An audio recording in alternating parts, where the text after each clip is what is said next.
Ayan na, nabasa na. Ayan. Tapos, lagay natin dito yung amount. Which is 6,987. May charge siguro to. 6,987. Mag-enroll ako, try natin. Kasi nakalagay naman Franklin M. Ito yung account number niya. Tapos pasensya na 100, tapos umuulan pa. Send money ko na to. 6,987. Franklin M. Yan, bali may charge ng 15 pesos kaya umabot ng 7,002.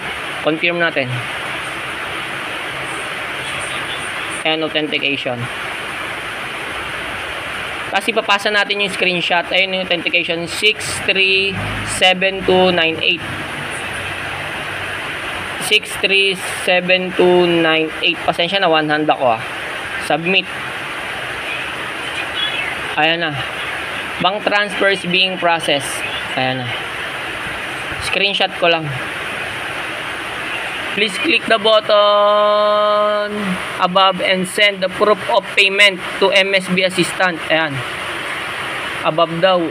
Ayan, send the screenshot here. Ayan, ito, click natin Tapos kunin ko lang yung ayan, dito pala. Ayan, pasa ko lang dito. Na-download ko na sa PC ko. Ayan. Punta tayo sa download. Ayan. Ayan, send ko na.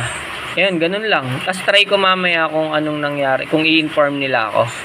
Ayan. Ayan na.